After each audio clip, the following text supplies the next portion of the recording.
When I was a little boy, I lived with my mom and my aunt, and it was it was good. It was good times. I had my mom who loved me very much, and my aunt who loved me very much, and they both protected me.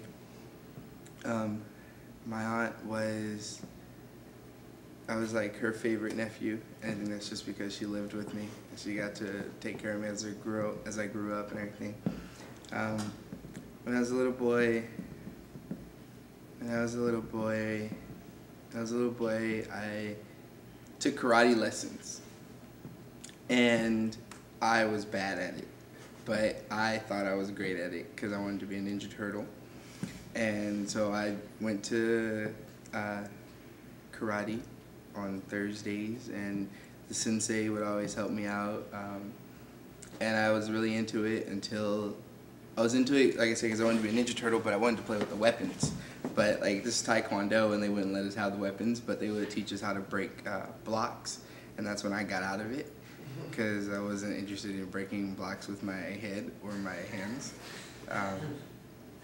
So I was done with karate, but I always wanted to play baseball, and I never could because it was just me and my mom, and she had to work, so she could never get me from practice or take me to it. So when I was a little boy, I played basketball, and I played basketball because one of the guys from our church was the coach, and it was for the YMCA. And I remember that I was bad at basketball too, and like I would go to practice and I would practice and I couldn't shoot for nothing, but I knew how to foul. I knew how to foul people. And I remember one game we were playing, and I was cool with sitting on the sideline and not playing in the game. And he comes up to me and he's like, "I want you to play." And like I just felt my heart dropped, and I was like, I don't know what to do. And he's like, "Just go in there and hit that guy." So I was like, "All right, cool, I could go. I'll go do it." He's like, "Go." He told me to go get the ball is what he told me to do, but I was like, I'm gonna go hit him. So I went to the game, and I'm just like, I took my little stance and I waited for him to come, and as soon as he came, I slapped him on the wrist. And it was like, "Foul, you're out." And when I came over, the coach patted me on the back and was like, "Yeah, that's what I wanted you to do." So I was happy. And I got a trophy for that. Well, not for that, but for the playing basketball. When I was a little boy, I had to go to court with my mom because she was in custody battle with me and my dad, with me against my dad.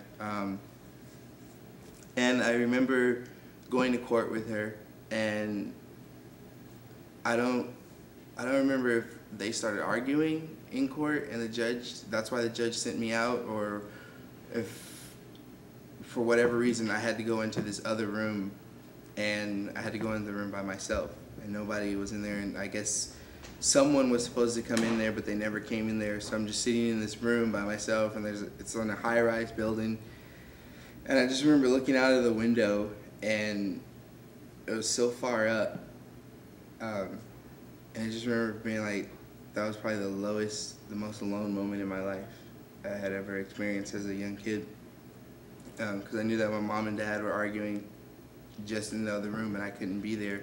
I couldn't be with my mom. And then I remember my mom came in, and she was really upset, and she was just like, "Let's go." And I couldn't understand anything, I didn't understand anything that she was talking about. And she told me she had to go to jail. And I remember thinking I was going to lose my mom for that. Because my mom has a hot temper, and she's very protective of me. But I thought I was going to lose my mom forever. I thought she was going to go to jail for forever. I was a little boy, and my mom, we went on, she was destined that my dad was not going to get me. And so I remember the police came to the house one day, and she hid me in our towel cabinet. And I remember she just said, go in there and don't say anything. The police are here and they're here to take you with your dad. And she hid me in there, and I remember the police coming in, and I remember hearing them saying, my dad was there too, and I remember them like looking for me, and they never looked in the cabinet. I remember them coming real close, and I got really scared. But for some reason, they never looked in the cabinet, and they never saw me. So that was pretty cool. And then we wound up leaving and going to stay with my cousins, and then we stayed in a hotel once. And I think that's where I get my spirit of traveling from running from the cops with my mom. It's awesome. When I was a little boy, I did have to spend weekends with my dad, and he had a yellow bug. And I remember one weekend he came and got me, and we were going back to his house, and the bug broke down, and it was raining. And we had to walk from some freeway off-ramp to a bowling alley. And I remember this is probably the only happiest moment I have with my dad, and he taught me how to play pinball. He taught me how to hold the ball on the side when it comes down to the little paddle, not to just get anxious and hit it, just kind of let it fall back and then hold it. And then let the paddle slowly roll down so the ball rolls to the end, and then hit it, and you shoot it up the middle, and you get more points and all that. When I was a little boy, I had pets. I had a rabbit.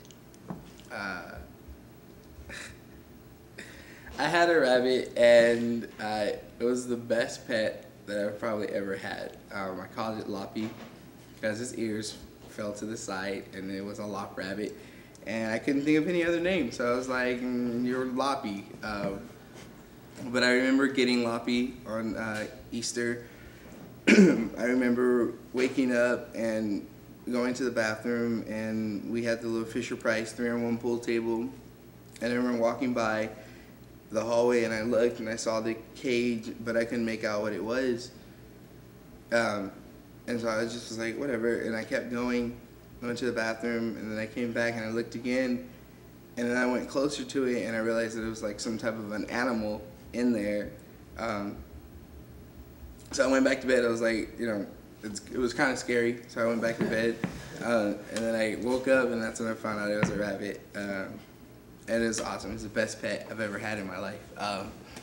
He used to hump our basketball, which was cool, cause like, I don't know, we were like, if I would bring home a balloon, once the balloon died, and how it just lays on the floor, he'd come over and attack it and start humping it, and then he'd pop it, and then he'd just like look around like he didn't do anything, and then he'd leave. When I was a little boy with my rabbit, my mom got him a leash, because she wanted me to take him outside and walk around with him. But he didn't like the leash, so I never was able to put it on him, but we took him to the pet store and thought maybe that, someone at the pet store would be able to do it because they deal with pets. And Loppy was not cool with the leash at all. The lady reached in the cage and pulled him out, and he was already agitated with that, and I don't even know how it happened so quickly, but she was trying to put the leash on him, and he just kicked out his hind legs, and he slit her hand like wide open, and there's just blood everywhere, and my rabbit took off around the store, and I was just like, I remember so clearly, I just stood there and looked at her and was like, told you wasn't gonna like that. And she was just like holding her, I just remember she was holding her hand and there's blood, and she was like pissed off, and she was like, damn rabbit. And I was just like shaking my head, and then I went and got my rabbit, picked it up, he was cool with me, put it in the cage, and that's just what she gets.